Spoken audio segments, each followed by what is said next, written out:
Dear friends, ladies and gentlemen, it has been 25 years since the extraordinary night of November 9th, 1989.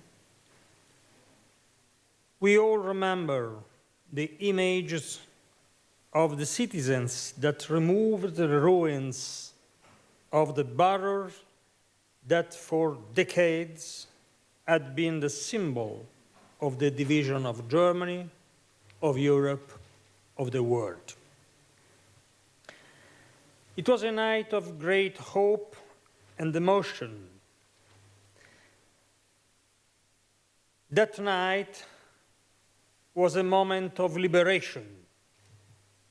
It was a new beginning for the world, for everybody, and particularly, let me say, for people like me who believe in the values of democratic left.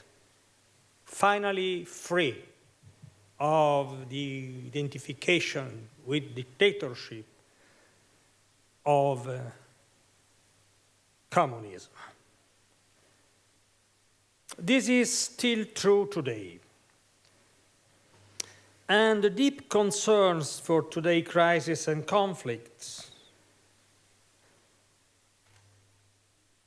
cannot lead us to nostalgic feeling for a world that no longer exists. Yet, it is difficult to deny that the international scenario has developed very differently from what we imagined and hoped for. Democracy has certainly enlarged its frontiers. First of all, in Europe, where the end of the Cold War has allowed the reunification not only of Germany, but also of a large part of our continent within the borders of the European Union. But also in other parts of the world, there have been positive developments. Let's think of Latin America, where the era of dictatorship came, fortunately, to a positive conclusion. Even if among many difficulties and contradictions, Asia has become as well a powerful actor of this new world and has also been for a long time, and still it is the most extraordinary engine of economic growth. Last but not least, the Arab awakening, in spite of its different and tragic outcomes, appears to a certain extent as a distant echo of 1989 and of the hope the events of that year aroused. Still, notwithstanding these progresses, nobody today could affirm without hesitation that the promise of peace and prosperity has been kept. The world has been hit by an extremely serious economic crisis from which the Western countries and Europe in particular are still struggling to recover. A globalization dominated by finance and basically unhampered by rules has certainly increased the number of players and opportunities, but it has also produced growing imbalances, instabilities, and inequalities, insomuch that it risks tearing apart the social fabric even in the most economically advanced and rich countries. But above all, the post-1989 developments have been marked by bloody conflicts. A long and terrible civil war took place in the heart of Europe, in the Balkans, shattering the country and leaving on the ground several thousand of casualties. On its eastern border, the European Union has not been able to find a solution to the crucial question of its relation with Russia. And now we are talking about a possible new Cold War. The return of nationalism and of a climate of tension characterize the Asian continent as well. I'm thinking, for instance, to the dispute between China and Japan, or of the dangers in the Korean Peninsula. But it is mainly in the arch of countries stretching from Central Asia to North Africa that the rising of Islamic fundamentalism and the strengthening of its most violent extremist and terrorist components represent the most serious threat. One is tempted to indulge in the idea that the division of the world into blocs and the military balance between the Soviet and NATO, in spite of their terrible risk, represented somehow a form of world order. With the end of that order, we have witnessed a chaotic growth of conflicts and menaces, which are much less predictable than in the past, and that for this reason are more difficult to prevent. Not surprisingly, in this atmosphere, the consequence is the spreading and fueling of fears. Actually, I believe that what we have observed in this quarter of a century is the end of a great illusion. The idea that the collapse of communism and the victory of the United States and the West should pave the way to the gradual homogenization of every corner of the world with the Western and the US model. It has been said that this was the end of history, and that human civilization has achieved its climax in the Western capitalistic order. It was assumed that everybody would eventually conform to this order, and that conflict and the trust for change would magically come to an end. Things did not turn out that way. Quite the opposite. The fear of being homogenized has aroused reactions and has opened new fault lines, no longer ideological ones, as occurred in the past century, but nationalistic, ethnic, and religious ones. In many parts of the world, forms of integralism that we believe to have been buried in the past centuries woke up, and new forms and manifestations of religious fanaticism now prevail within Islamic movements, making us forget that Islam, as Dora Bakoyannis said, historically was characterized by tolerance and pacific cohabitation. The Western countries have understandably felt the burden of these new, disquieting, and unpredictable threats, and have often reacted, withdrawing into themselves and fostering populist and xenophobic feelings.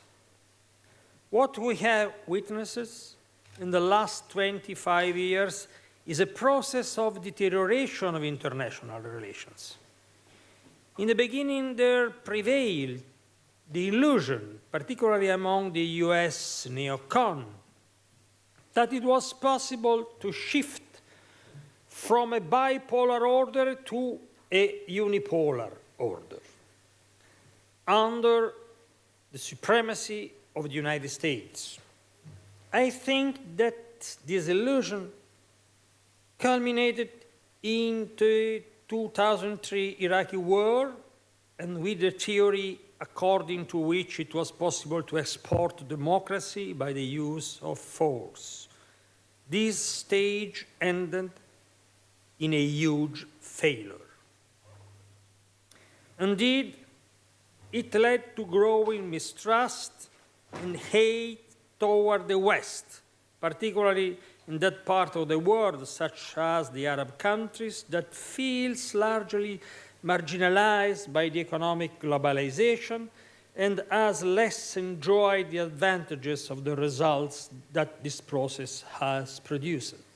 Also because of dictatorship and corruption. But we cannot forget that many of that dictators were very friends of us, Europe and the United States. And they, in the Arab street, they remember that.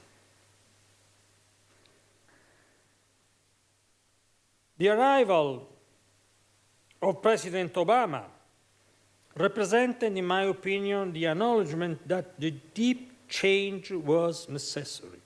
Nevertheless, what we have realized in these last few years is to what extent it is difficult to create the conditions for an effective multilateralism. The inadequacy of the old institutions and structures has been clearly exposed. The G7, G8 on the one side, and the Security Council of the United Nations on the other represent a balance of power that no longer exists. And as a consequence, they lack legitimation and forcefulness. They are not able to contain the dangerous trend toward a chaotic and confrontational multipolarism. In an interesting essay entitled "The Unraveling: How to Respond to a Disordered World," published by the last issue of Foreign Affairs, Richard Haas tackles the question of the relaunch on new grounds on the US leadership. Of course, this would imply, on the one hand, the correction of the mistakes that have weakened the prestige and credibility of the United States, and on the other hand, the need to formulate an inclusive policy capable of involving traditional allies and new partners. From this point of view, I perceive the burden of Europe's fragility, which has been a thorn in President Obama's side. Richard Haas observes how, I quote, Europe's parochialism and military weakness may make the region a poor partner for the United States in global affairs. This is a strict judgment, but it is not groundless. If we consider last few years Europe's withdrawal into itself and its incapability to deploy effectively its potentials as global player. I believe that a new world order cannot disregard the primacy of the United States, the indispensable nation, as Madeleine Albright defined her country. Yet, this is no longer enough. Indeed, this is a very expensive and risky condition for the United States, and to a certain extent, it arouses in American society growing opposition against the undertaking of new international responsibilities, and even the temptation to return to isolationism, which has always been a propensity of US politics. A new international order, therefore, needs the multilateral commitment of a multiplicity of states and institutions. It must include a system of widely accepted rules and principles without the intolerable double standards that cause only resentment and delegitimation. In other words, rules shall apply to everybody and cannot be considered as an option for the friends of the West and an obligation to be imposed on those we do not like. Or else, let's not be surprised if the world will continue to be chaotic and if our consensus and credibility will keep declining. The short 20th century suffered terribly under the excessive burden of politics and ideologies. The last 15 years, by contrast, have been characterized by a disquieting and damaging lack of politics and of its capability to rule economy and international relations. This is our challenge. On what grounds shall we give back to politics its capacity to lead the processes and rule them on the basis of law? Law does not exclude the use of force in extreme situations, but force shall be at the service of international law and of the political solutions of conflicts. It cannot replace them. Otherwise, the risk we run is to harbor again dangerous illusions whose damaging effects we have already witnessed in the last decades. This idea of international relations ruled by political institutions and by the respect of shared principles and values, such as the protection of human rights, might seem utopian. Allow me to name two great German philosophers. We should go from Carl Schmitt back to Immanuel Kant. And this, in spite of chronology, would be a step toward the future rather than the opposite.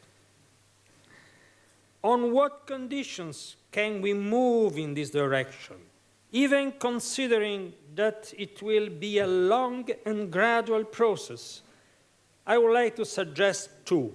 The first one is a comprehensive reform aimed at revitalizing international institutions and their decision-making capability. This counts for the economic and financial organizations, but it counts above all for the UN system, and in particular for the Security Council, which represents a world that no longer exists and is too often paralyzed by mutual vetoes, making the main global organization powerless and therefore reducing its credibility. We already know that the debate about the UN reform has been going on for ages, and that the number of proposals is huge, but I really think that reform should be today a priority for those who reject the mere idea of power politics and for those who understand that it is necessary to contain the growing world disorder.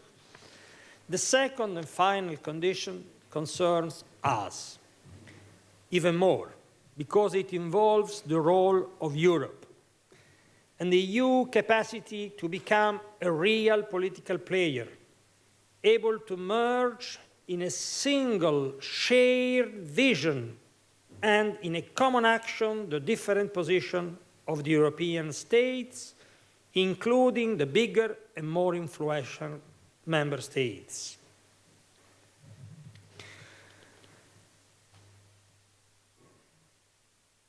It is time to rebuild our self-confidence and put our trust in Europe's capability to play effectively its global role. This, of course, implies dialogue and cooperation with the other international players, mainly with the United States, as well as Europe's potential as leader for the political process in its own neighborhood.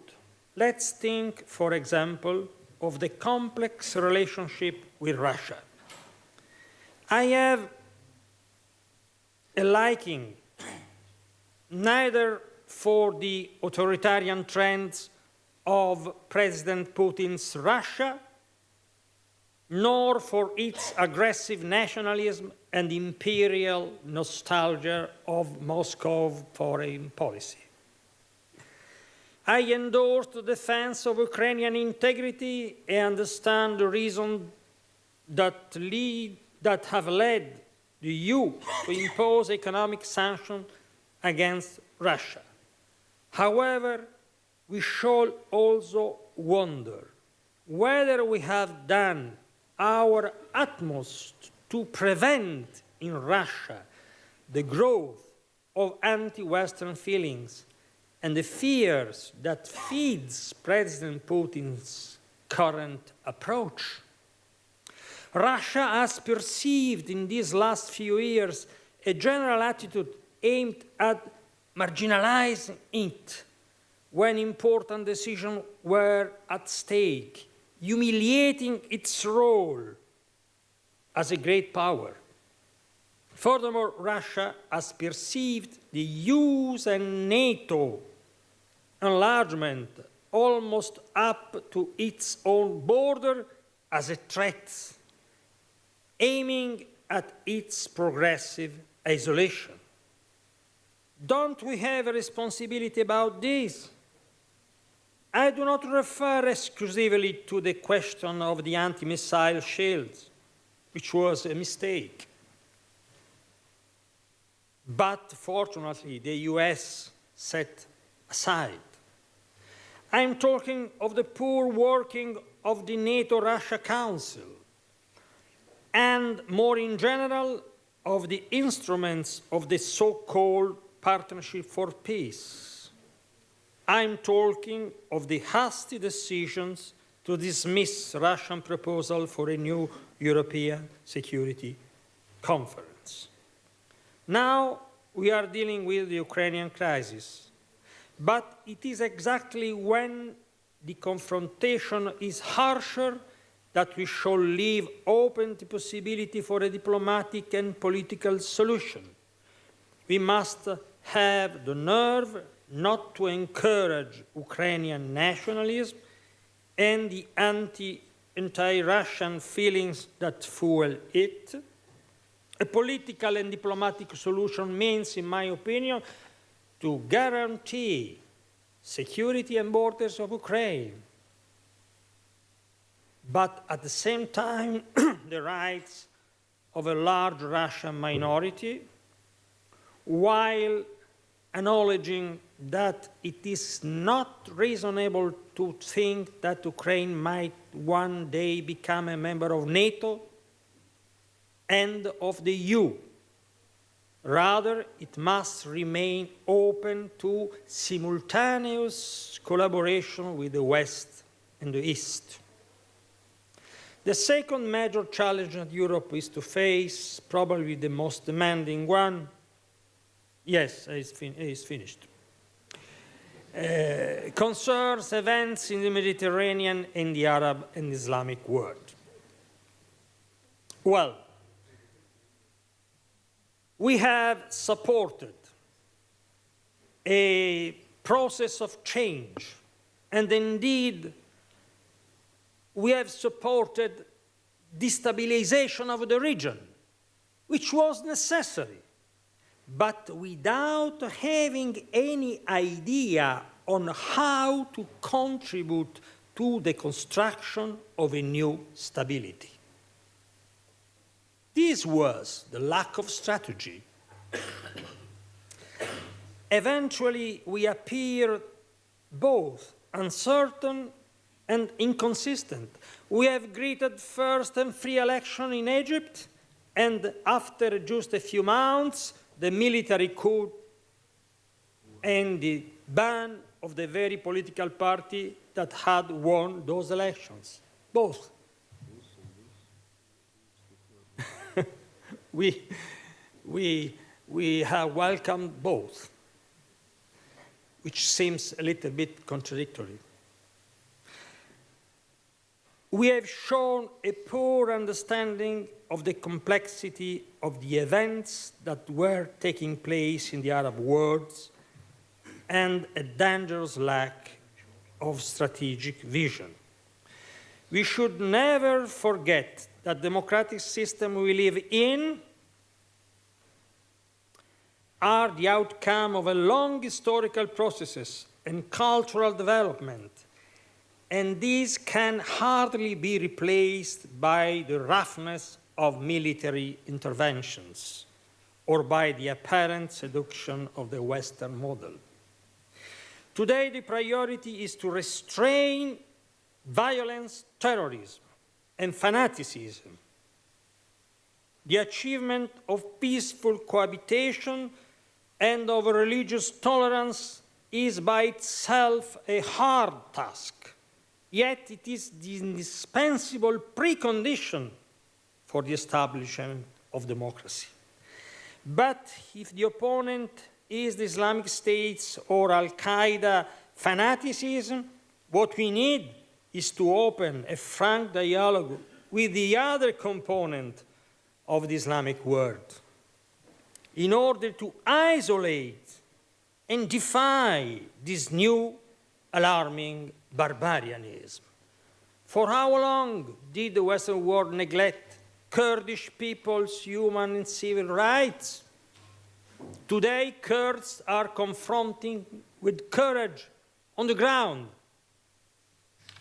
not by planes, the brutal advance of the new caliphate. I do not have a special liking for the Iranian regime. Nevertheless, I cannot imagine stability in the region. If I think of Afghanistan, Iraq, for instance, without the achievement of an agreement on the nuclear issue with Tehran, we should put to an end the international isolation of that country. And as for the oldest conflict in the area, if we want to prevent this new religious fundamentalism to take root among Palestinians in more extremist and dangerous form than already done, it is necessary to act decisively to sustain the moderate leadership and to pave the way to the creation of a Palestinian state. To this aim, the international community must do more, must exert stronger pressure to overcome the closure and obstinacy of the large part, unfortunately, of the present Israeli leadership.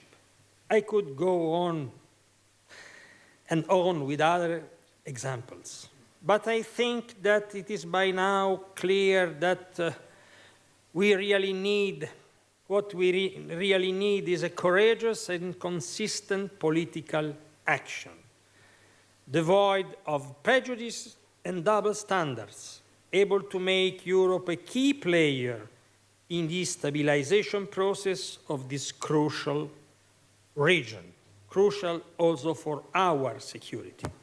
Let me now get back my conclusion to those promises of peace and prosperity that the fall of the Berlin Wall had offered. This hope did not come true. And as we ingenuously believed 25 years ago. But goals such as peace, cohabitation, prosperity, full respect of people's rights, democracy are fundamental and can be reached only through a renewed political commitment.